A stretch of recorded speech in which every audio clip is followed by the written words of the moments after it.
Hello, hello. Better the lighter.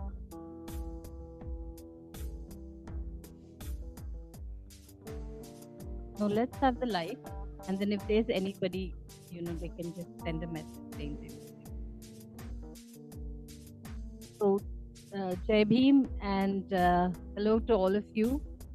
I think this is our first event today, and many of you attending the first event as well.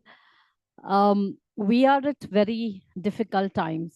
We are meeting at this CSW uh, an, against a war that has just been happening, but that's not the only war. There are many other wars in Africa and other parts of the world that are ongoing for several months or years. So I'd like to acknowledge, and I'd also like to a moment of silence for all the lives that we have lost for no fault of theirs, innocent civilians, people who have lost their lives just because they were at the wrong time, wrong place, a war that doesn't make sense to many of us who are here, um, and the geopolitical situation that is almost not emerging but changing day to day. Is we're sitting here with a very heavy heart. So we'll take a moment of silence before we begin.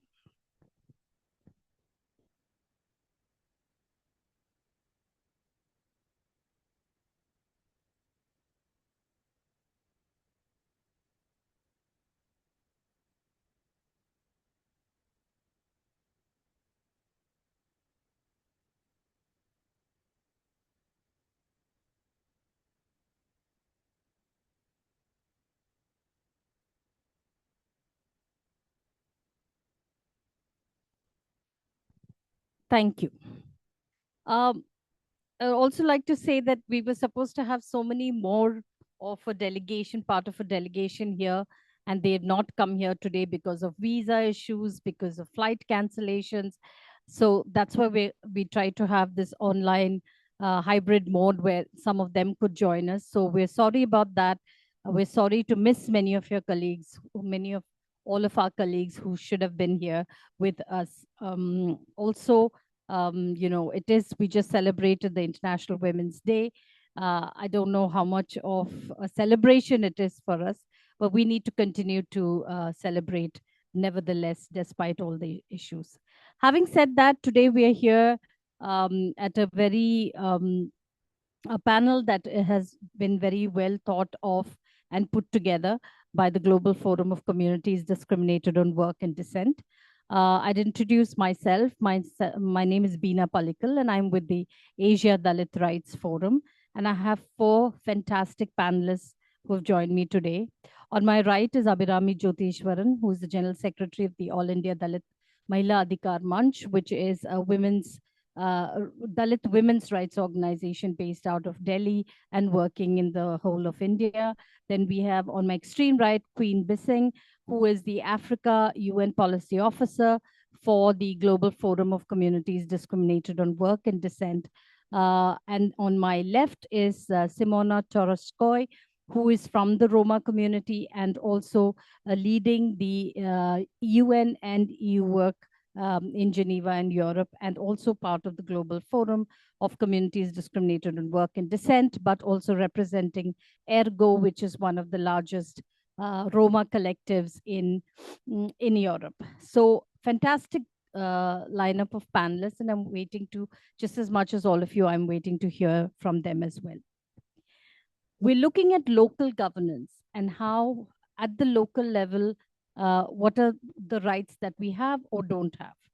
In India, for example, we have the 73rd and 74th Amendment, which gives rights to have representation at the local governance levels. Having said that, the challenges continue to persist specifically for Dalit women, and this is across the 4-5 countries in South Asia. For example, in India, we have Dalit women who are proxy candidates. They are elected but don't have the power. They're elected because there is there is a quota system or there's an affirmative action, but once they're elected, they don't have the right to uh, uh, exercise their power. And so somebody else, mostly from the dominant caste, is exercising the power on behalf of her. So that is one way of, one of the barriers that they face. There's a very stark case that happened in 2005 where a Dalit woman was burnt alive for contesting elections against a dominant caste. So they must have had a lot of back and forth as to, why she shouldn't contest. And finally, she did end up contesting at the cost of her life. So that is how much of uh, a range of barriers that Dalit women continue to face while accessing rights at the local level. While this is a decentralized, system of governance, it looks good, it's great on paper, but yet these barriers continue to persist, not only for Dalit women, but also men from these communities who are again being dominated by the others in the dominant communities. And this continues to persist. There's been cases of violence. There's been cases where they're not allowed to sign. There have been cases where they're forced to sign only because a dominant caste person asked them to sign. These kind of challenges continue to persist. Many of these countries are ratified or have ratified the International Covenant of Civil and Political Rights, and therefore are supposed to follow some of these tenets of the convention, but yet these barriers continue to happen. But we're not here only to speak about the barriers and challenges. I'm hoping that each of the panelists brings to fore the barriers, but also some recommendations, because we are here to see how we can overcome those barriers and, take some recommendations forward to the UN agencies, but not just UN agencies, local bodies, urban local bodies, and also the state and the national governments in each of our country. So I would request Simona, representing the Roma community, to go first. Simona, you have 15 minutes. The time is yours. Thank you very much and welcome. It's really nice to see young people and also not so young people around, but I think it's a very nice audience. So thank you very much for joining us. Yeah, so as Bina said, I'm coming from the Roma community. We are one of the largest groups in Europe, representing 12 to 18 millions unofficially. We are one of the most discriminated groups, and it's also mainly because of who we are. So this decent identity that we have. We are having ancestors from Rajasthan, the north of India, and we are coming from the lowest caste system. So when we came to Europe, we were seen as the untouchables of Europe. We were associated with this notion of purity and pollution. And this is why we were called gypsies, which is the pejorative term, which means untouchable. So this identity that we carried with us had significant impacts on the Roma community across Europe. We were enslaved for 500 years in Romania, the country where I come from. This had also a great impact on, the policies, the approach of the mainstream population towards the Roma. So this continued also in the Second World War. Roma were victims of the Second World War. And as time passed, we have seen different types of policies towards the Roma. So forced sterilization of Roma women, school segregation, segregation when it comes to housing, like most of the Roma live in informal settlements across Europe. But also when it comes to politics, the topic of today, we see that many times we fail to be part of the formal processes, to say so. We are used most of the times as tokens as well, especially when it comes to voting, because most of the politicians believe that we can be easily manipulated. So they try to use us to gain their votes. And many times the same politicians who get elected are either pushing Roma to be forcefully evicted or segregate Roma children in schools. So we see that this is not genuine kind of interest from their side. So when it comes to Roma women participation, we see that just because of the anti-gypsies we are experiencing, but also this work and descent-based discrimination, also the gender component, we see that we are excluded from all sorts of processes, and it's mainly men who kind of have the kind of say in, and whenever we some politicians come to Roma neighborhoods, they speak with men, and they leave out children and young people and women. So we are left out, but of course there are also some good practices, some successful stories, but we have to do more.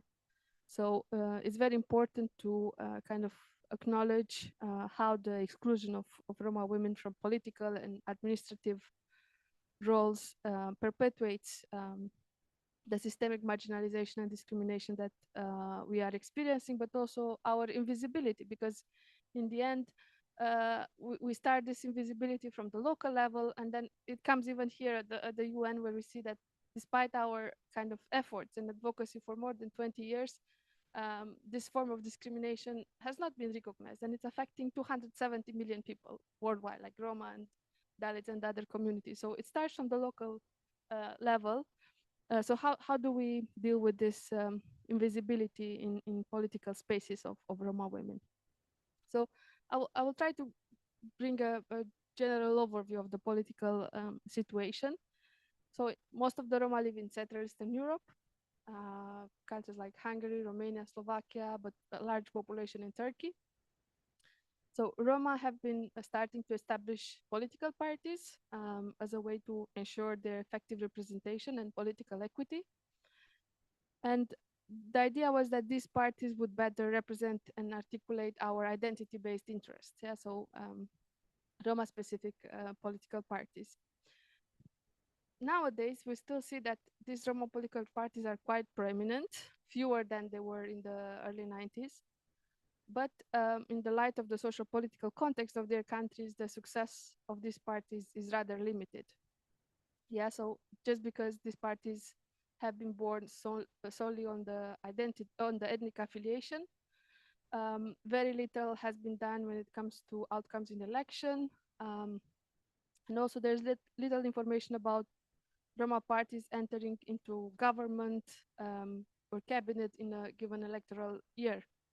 So in many cases, Roma political parties have failed to win seats in the legislature, or maybe they are more successful into local governments, but especially where the concentration of Roma population is higher. On the other hand, mainstream political parties have also failed to promote inclusive policies towards Roma. And we see that, as I said, since the beginning of the 1990s, several Roma candidates have entered elections from mainstream political parties. But these candidates were not put on winnable position on the mainstream political party lists. So their kind of success has remained low. And we know that mainstream political parties have a significant level of influence.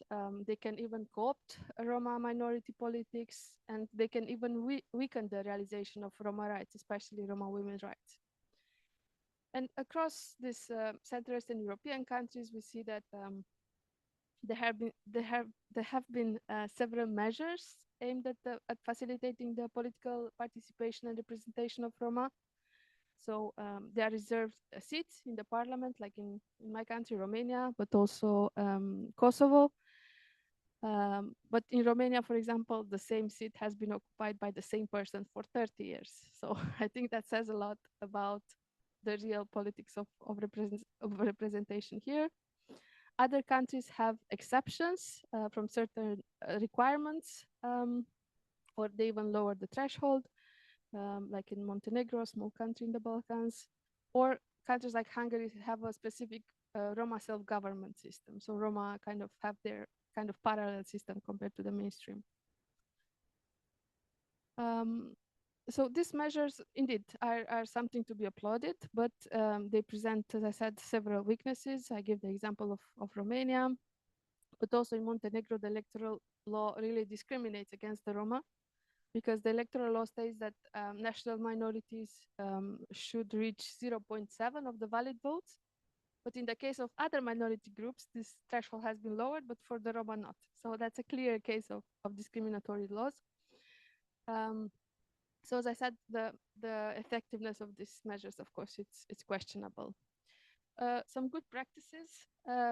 Indeed, several international organizations like the Organization for Security and Cooperation in Europe, the National Democratic Institute, the Council of Europe have been invested in training aimed at strengthening the political participation of Roma, especially Roma women. So they had a clear focus on Roma women, and I think that's good. And have been recommending many countries to work on creating spaces for national and not ethnic minorities to exercise their social and political rights guaranteed by international law and frameworks. But of course, we know from studies that an increased presence of a certain group in the parliament or at the local level leads to a different level of representation of the issues affecting that respective group. So we see that in many cases where Roma made it into the legislature, they had significant impact. So for example, in Spain, but also in Romania, the Roma members of the parliament have succeeded in passing specific anti-Gypsyism legislation.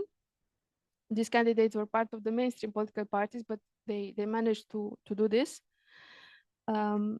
And Spain, I think it's also a good example to be mentioned, because in 2019, there were 2 Roma women elected as member of the parliament. And again, that was a historical moment. Spain doesn't have Roma ethnic political parties. They were part of the mainstream political parties, but they succeeded to focus both on gender and Roma specific topics. And I think that says a lot about what Roma women, I mean, women who are affected by multiple forms of discrimination kind of work on. In North Macedonia, the country where I live now in, the Roma member of the parliament representing the Roma party has succeeded to institutionalize the Roma school mediators, which was a good practice to support Roma children attend school. Also in 2020, Roma had 2 members of the parliament in North Macedonia. None of the Roma parties was successful, but it was the first time we had a Roma woman elected.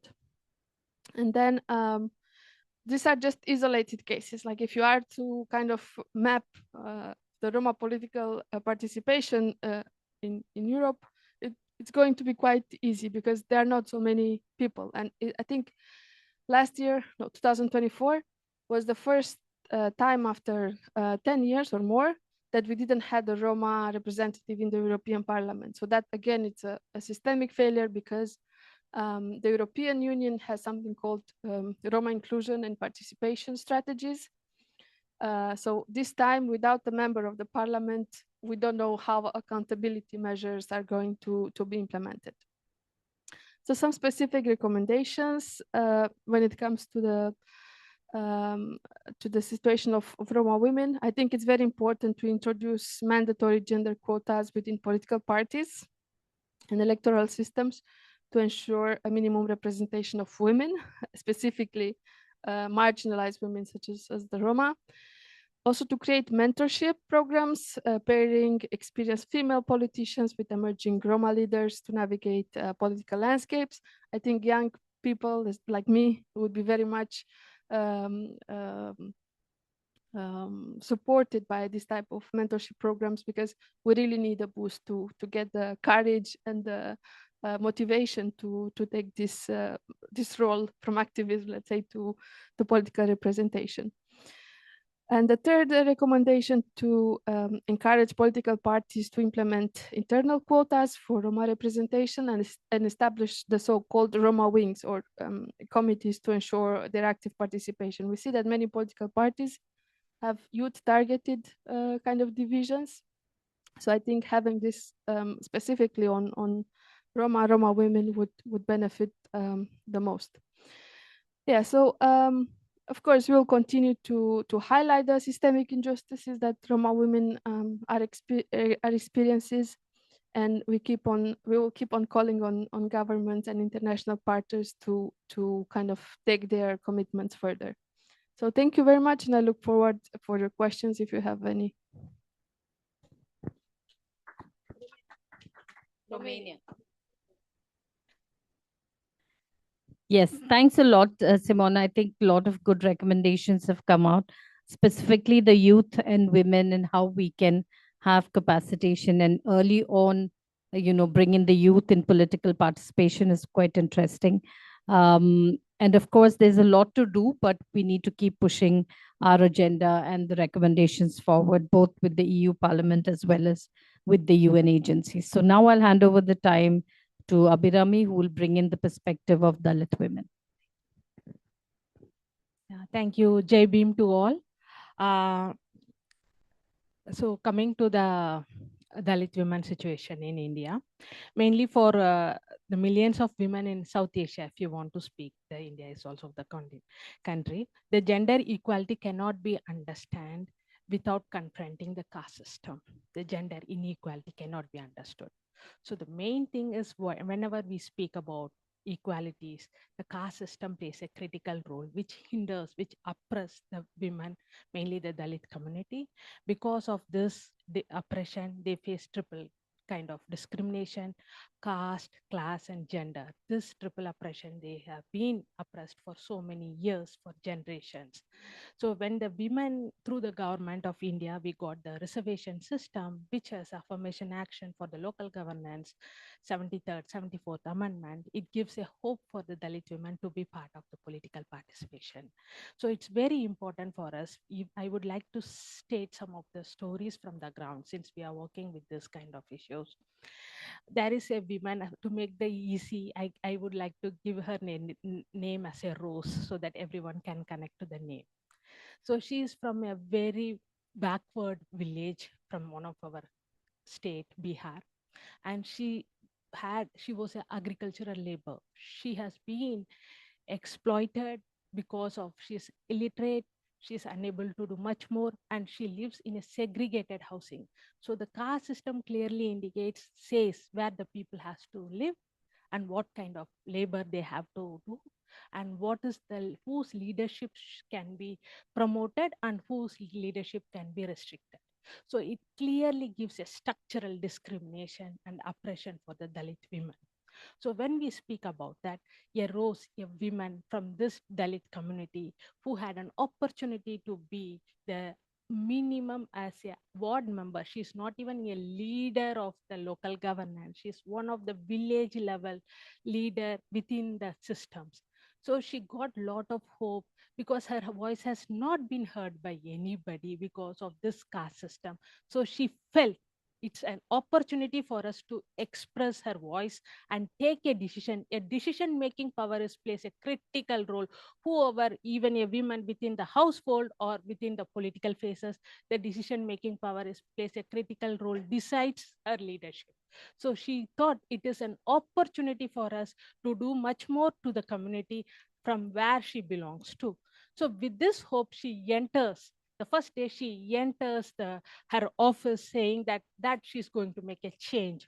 So the systems, it's for her, it took time for her to understand the system because it's very difficult. She's not much educated. So there was no support system. She's the first one from the generation. So when she enters, it took for her like 3 to 5 years to understand how it works, how it operates, where to sign, whom to trust. So the first 5 years went peacefully because she is in the learning mode. In the second term, she got elected again. When she got elected again, she knows how the system works and where she has to be little represent her leadership and other things. So she started to question. She started to assert her right. So then she demanded for the development of the community. So she has applied for the budget and tried to get the amount, whatever the funding required. So when the fund flows into her account, the problem started. The people, the dominant caste people and the former panchayat leaders doesn't want a Dalit woman to hold the position to decide the factors. So they started to oppress her. They started to dominate her. They used to say where to spend the money, who has to decide. This is the role of the Dalit woman ward member within the ward, within her village, where she has to build the road, where she has to construct the taps. But the dominant caste people started to give lot of pressure.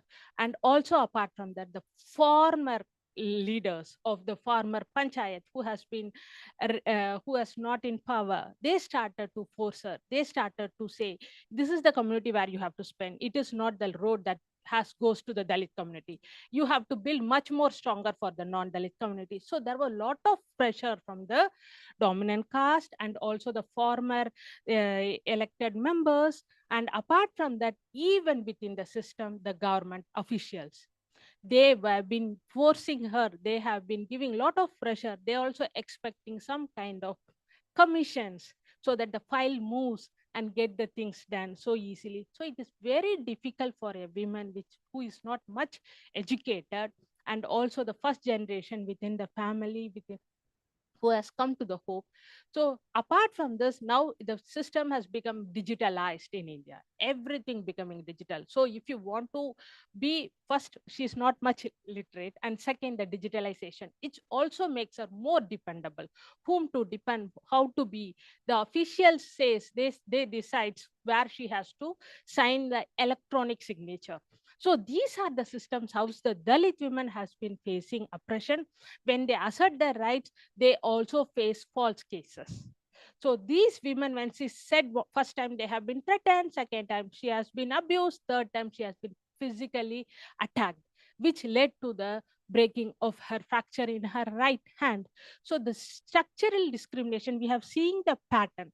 First, how it has been, what is the thing, when we assert continuously how she has been faced physical violences and also false cases against her, because she has been becoming much more leader. She is questioning the system. So who doesn't other member want her to be in such a position? So when you see all these barriers are there, and the people who are voted for her also trust her that she has to do her works. So whatever the tap has to be fixed, the road has to be constructed, the Anganwadis has to be open. So they, as a voters, they also demand. So as a Dalit women leader, as a ward member, she has to undergo various kind of barriers to access justice and also to provide justice to her job, what she is. So when you see these kind of discrimination continuously, it's very difficult for the people. I am saying one of this story of a rose, it is a structural discrimination. It's a systems that operate. It doesn't happen all of a sudden at a home. It's not an accident.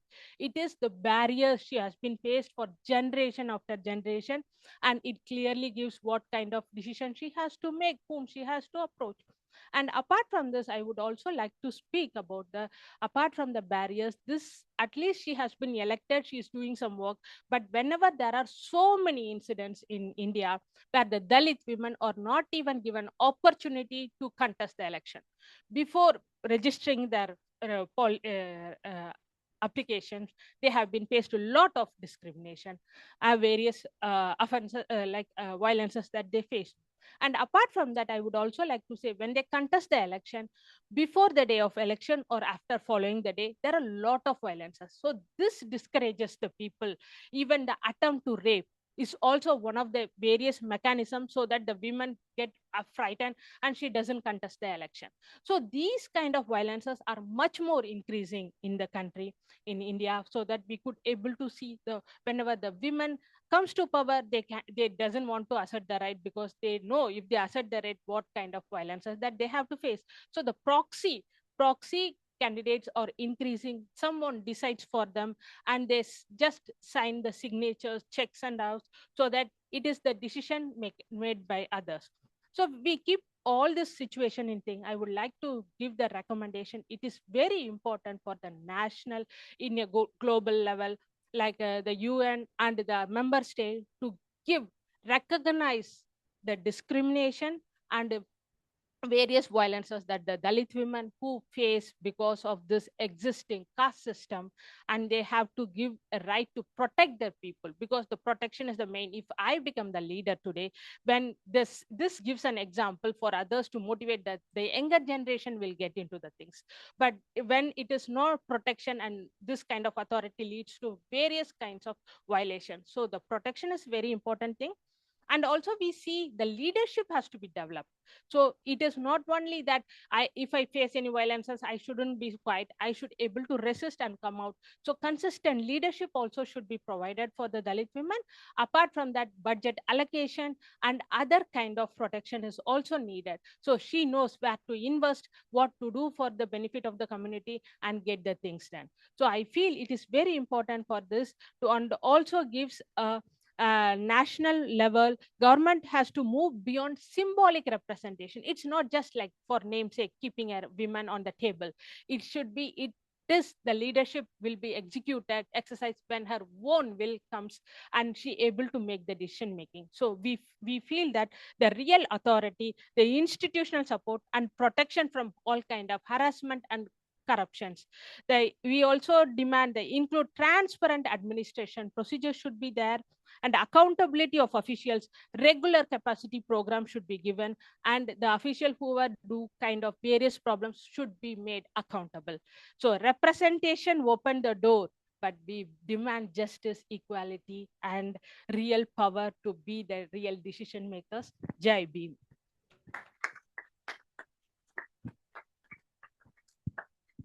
Thank you very much for highlighting the issues of Dalit women. While we have a lot of policies on the ground and through our through our constitution, yet the access for Dalit women still remains very limited. So we can see that we are pitching for one of the most fastest, or not pitching, but one of the most fastest developing economies in the world.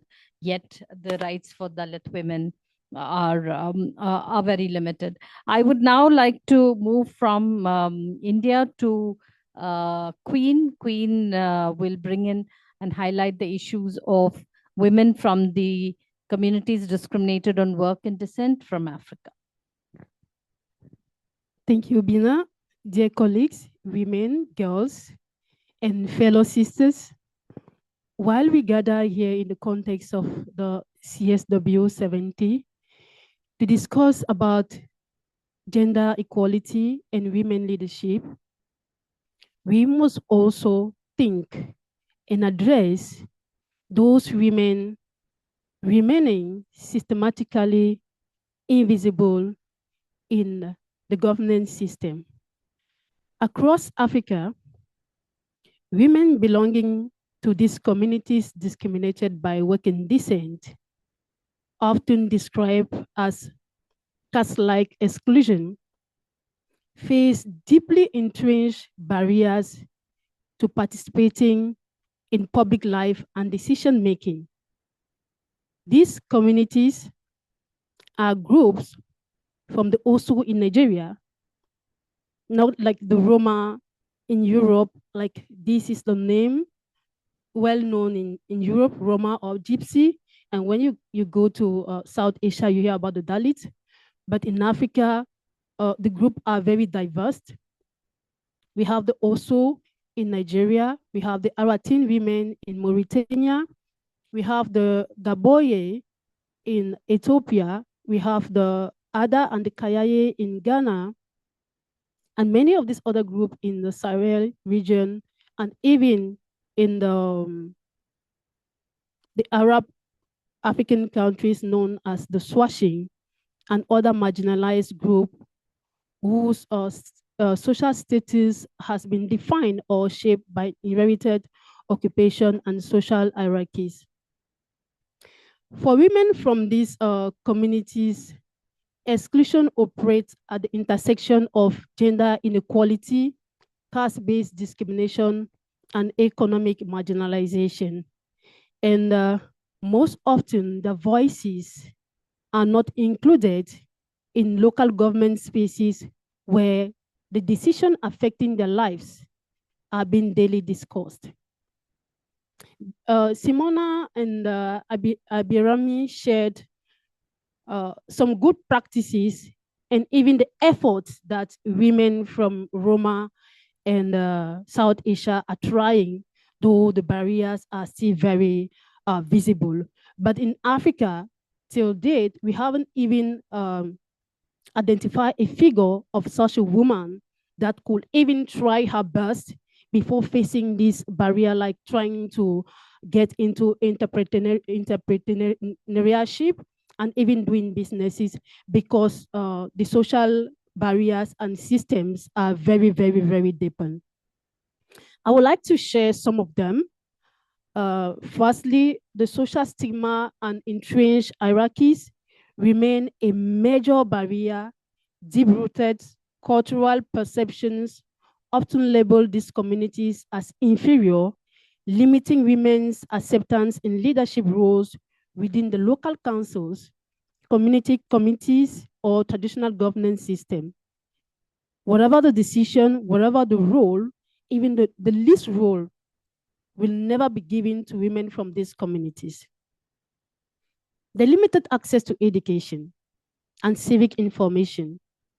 This continue to constrain political participation, as many of the women from these communities face lower level of literacy.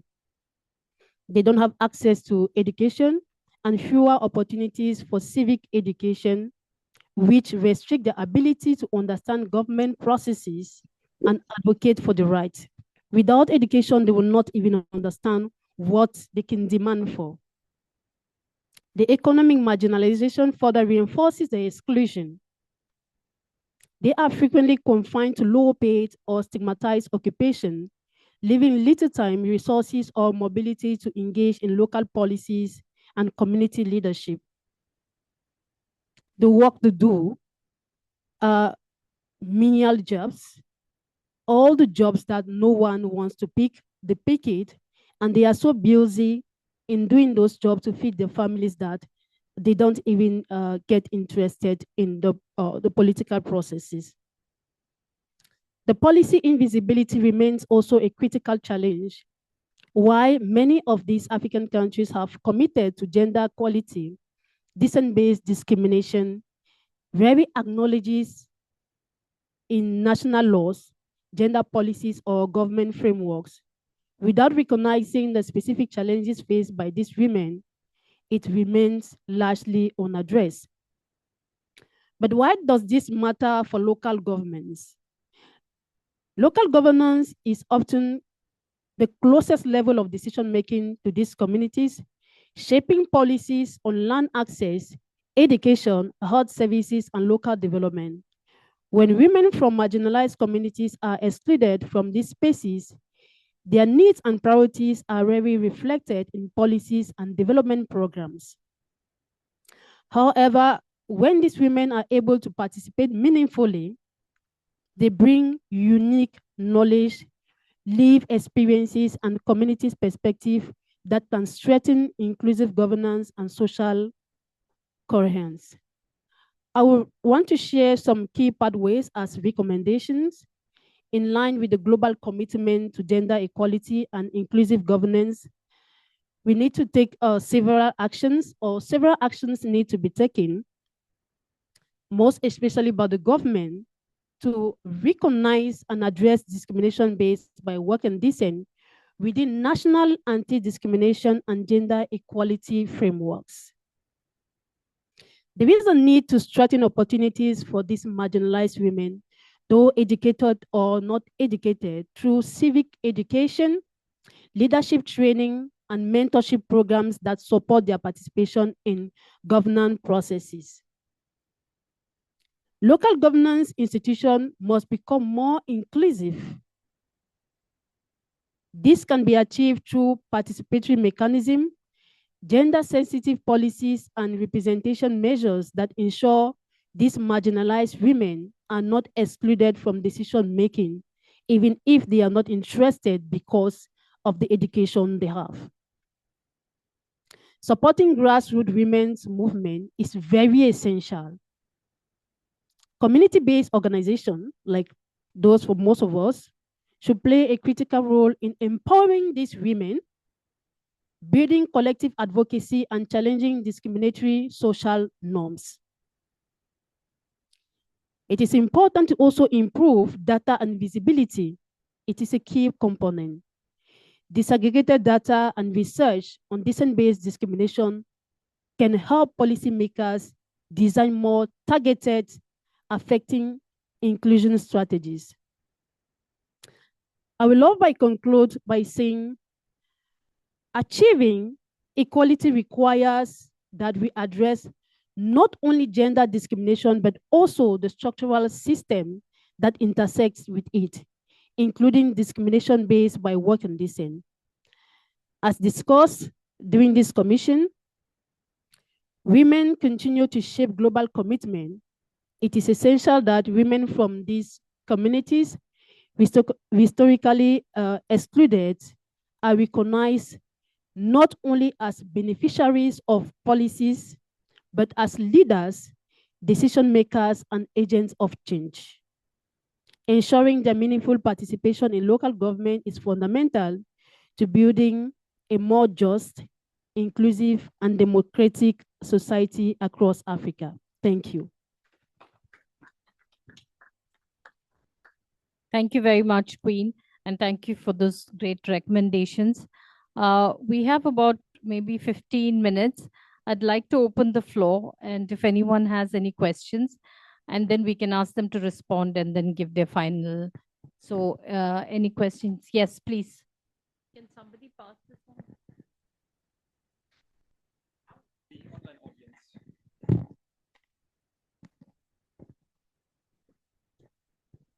Understood. Greetings, everybody. It's a wonderful day in New York. It's nice and warm. So there's a couple of questions, and I think it belongs to all of you because my name is Sasha. I'm a delegate of the World Conference of Mayors. I work with New Future Foundation, and I chair a committee for Save Our Children Committee, which also deals with international work. So my question to you: how much of the culture corresponds with the policy that are being made that continues to create an oppressive environment?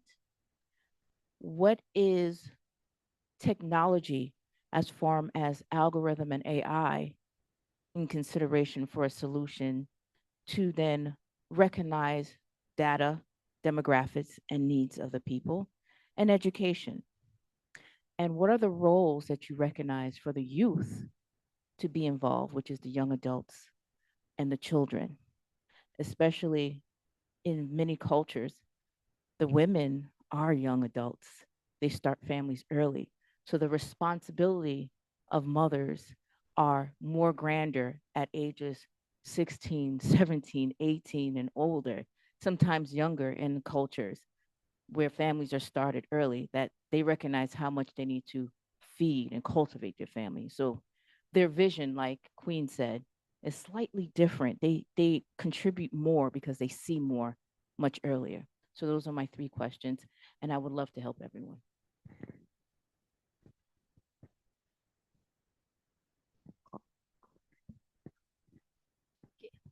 Should we go to Okay, right. My name is Hana Choi, and I'm from South Korea, and I'm with IWPG. And I have a question for Abirami. Okay, well, as we do know that under the caste system, right, the elite has very limited for everything, education and everything. And for me, well, for us, what it is, the most important thing is that you have to know what is things are right or wrong. You have to have education first, and then you can recognize, and you can think about, and you can fight for yourselves, for you what you naturally deserves, your natural human rights and everything, right?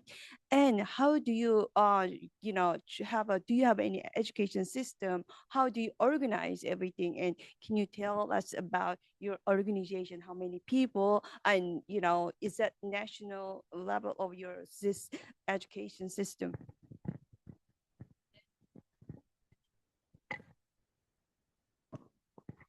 Hi, everyone. First of all, thank you. I've heard all of you talk, and I can tell how passionate you are about the work you do. So thank you for being here. My name is Anam Nashar, and I represent an organization called the World Academy for the Future of Women. What we work with is we provide leadership training to women. We've been in Kenya, we've been in India as well, in Hyderabad. And what I think I found common between everything that you guys said was that one of your recommendations, both of your recommendations were leadership training for these women. And I just wanted to ask, so our organization provides leadership training at university level for women. And I'm originally from Bangladesh and I live in the United States, but I wanted to ask, I have a little bit of context about the Dalit community. I've read a lot about them growing up. How do you prevent dropout rates from universities? Because a lot of the times when we've worked with young women, we have faced that a lot of women drop out because of financial barriers, or it can be a lot of different barriers, or even family pressure, people trying to get them married at an early age. So, and then they eventually drop out of college. So what do you think is the best way to prevent that dropout rate and help them stay in college, help them get that education, and help them build their careers? Yes.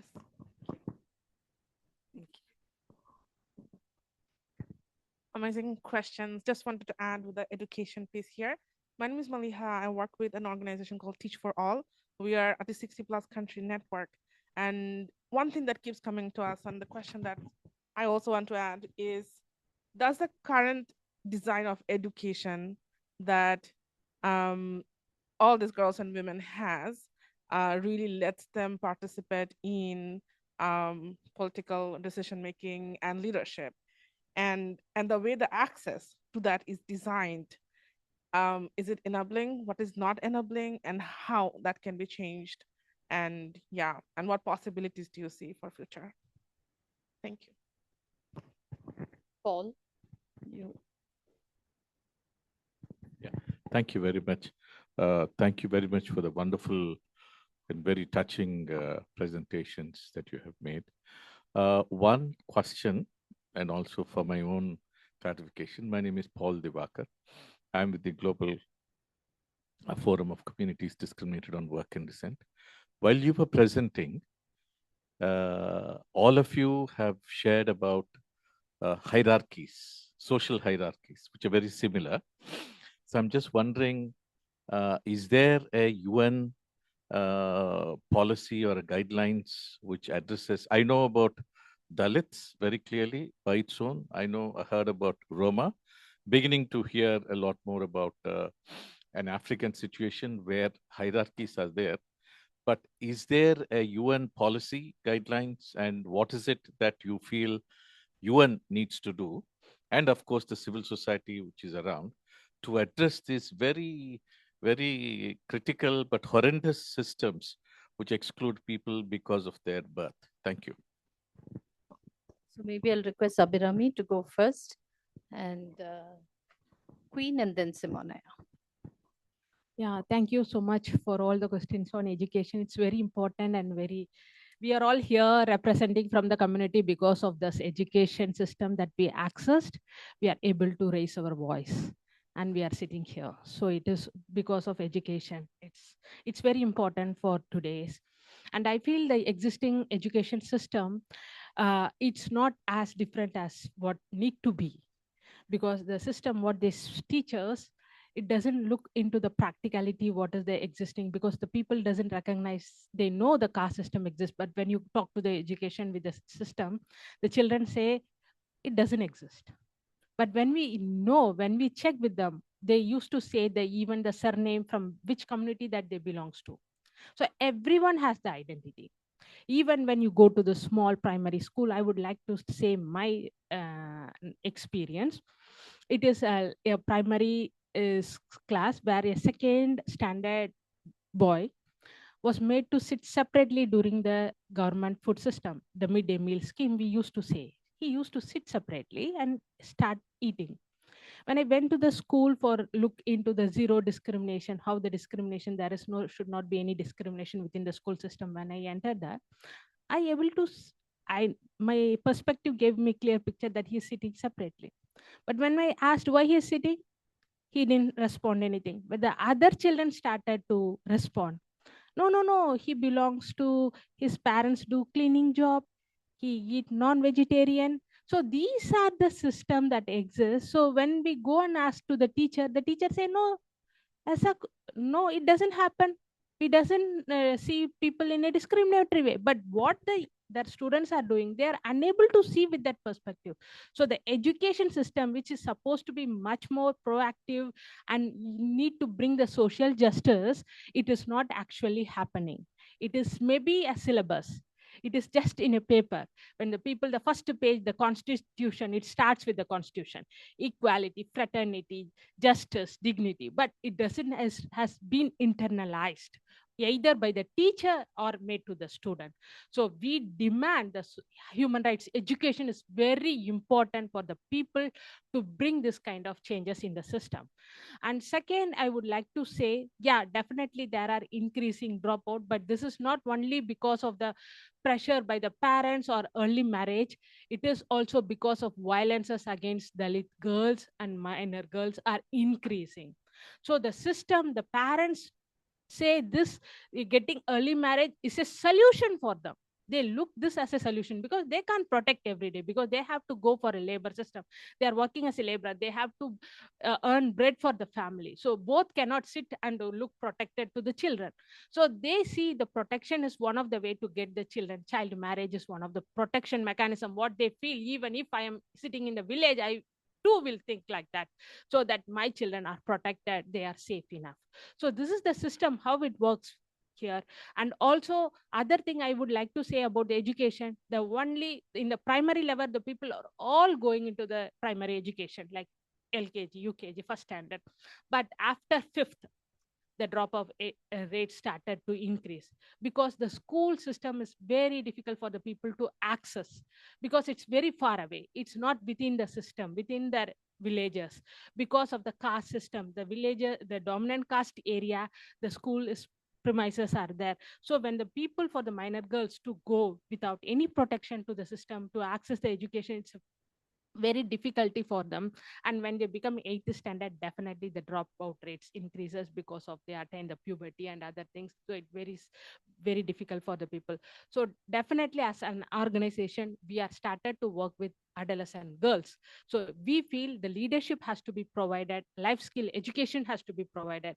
They should know what is good touch, what is bad touch, where to assert their right, where to give a consent, because it is the basic for all the girls to know. It's not only which, because the system doesn't provide, the school system doesn't speak about that, they speak only about the normal education system, which is not practical for everyone to access. So the All India Dalit Mahila Adhikarman, the women's wing, they provide the adolescent girls life skill education and teachers what is leadership, how to make a decision. So these are very small milestone that has been taken, because we know the population of India is much more from some of the European countries, so it is very wide.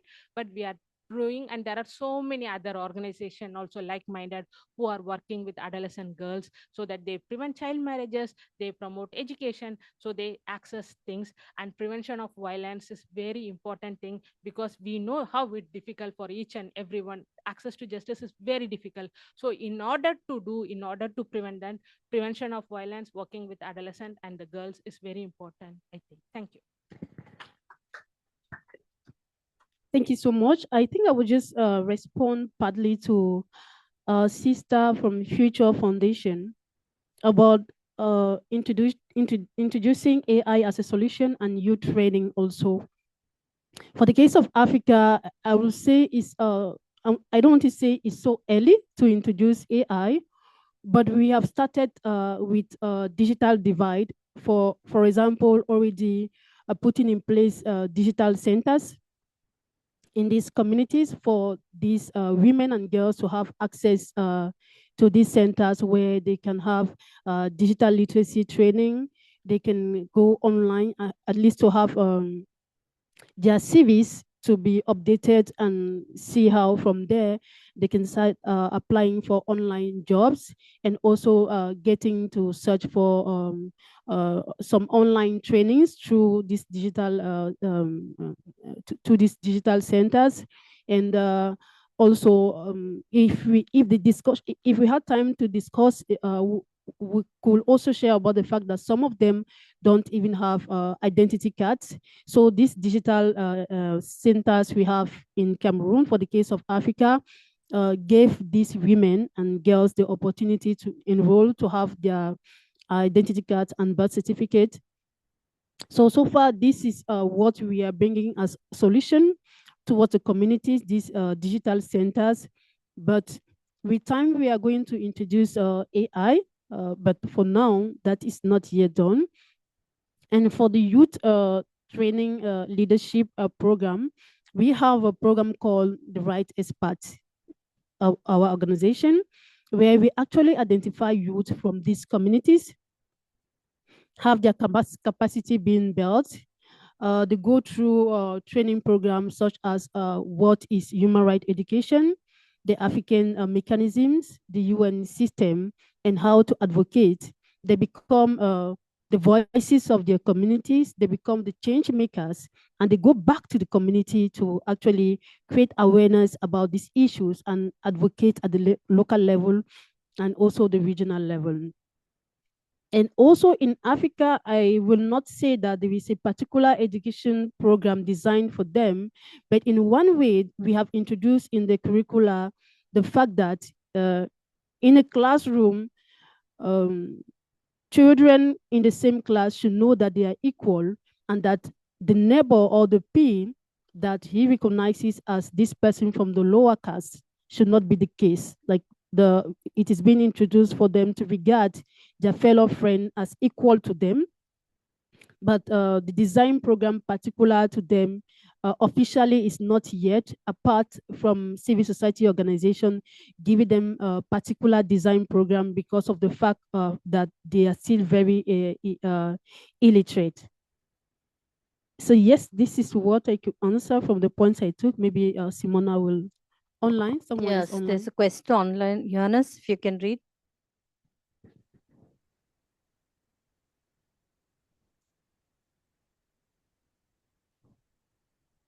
Hello.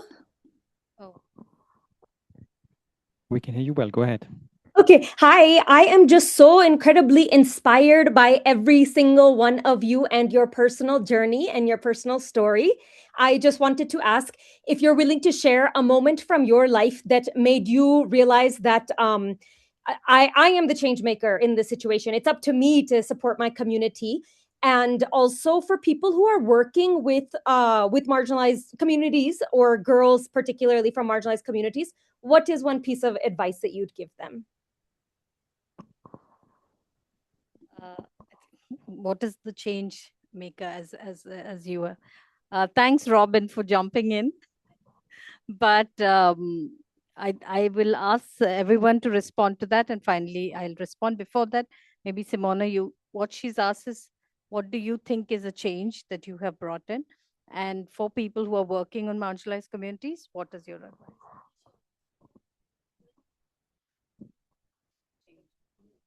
Yes, so thank you. I will take that. So it's maybe a long story, but right now.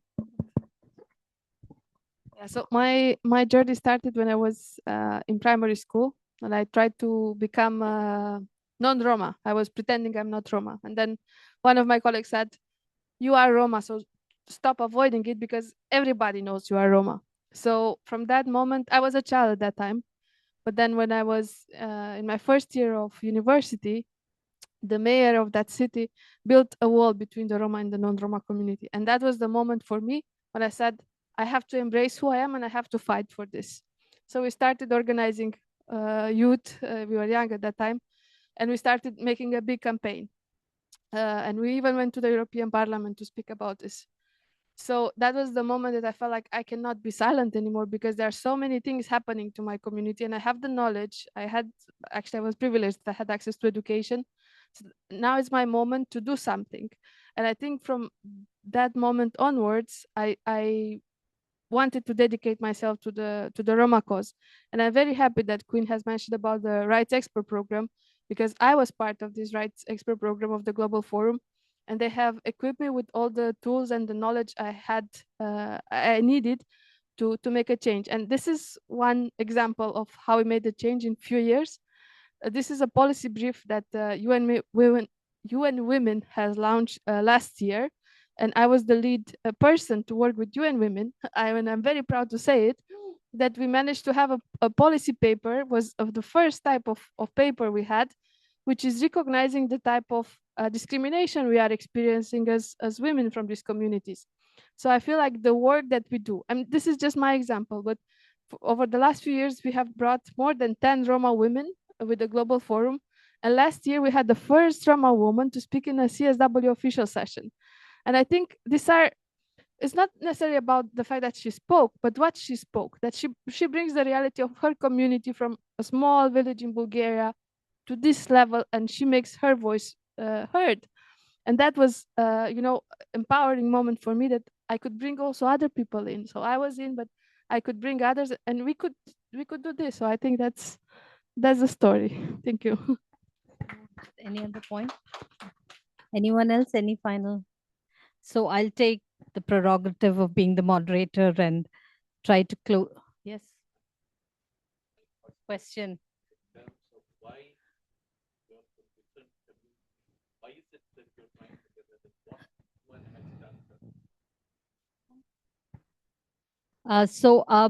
So we're all from different communities, but marginalized communities globally. So we're Dalits, there's Roma, Haratin, Osuoru, Kilambola. We couldn't get the Latin American friends in time here, but we're coming together as a global forum of communities discriminated on work and dissent, trying to bring similarly discriminated groups together to form a group to look at inclusion, not just at the UN, but both nationally, regionally, and globally.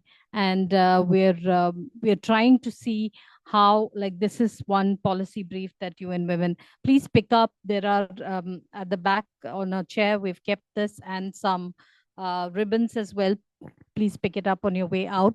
But the important fact is that while we were in India as Dalit women, we didn't know that there were Roma women in Europe who faced the same discrimination as us.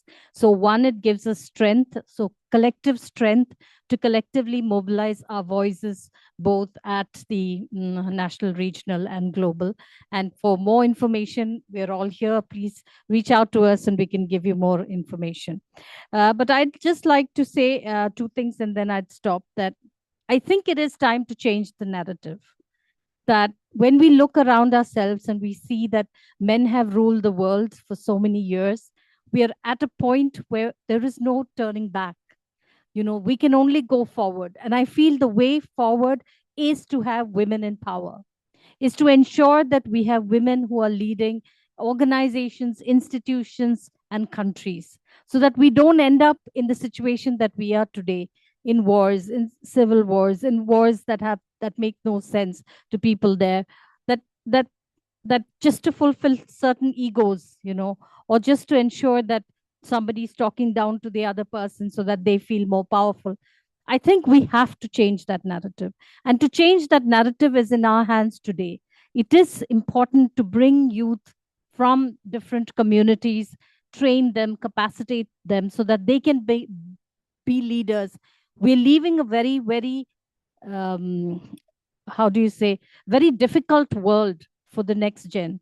But I'm hoping that through these conversations and dialogues that we have, how much ever difficult it is, that we will move towards a point where we are handing over the baton of leadership to young women, young trans, young folks from the LGBTQI community, young folks from the marginalized communities, so that we can change this narrative for a better and beautiful future. With that, I'd like to say thank you all for coming today and all the best for the rest of CSW. Jai Bhim.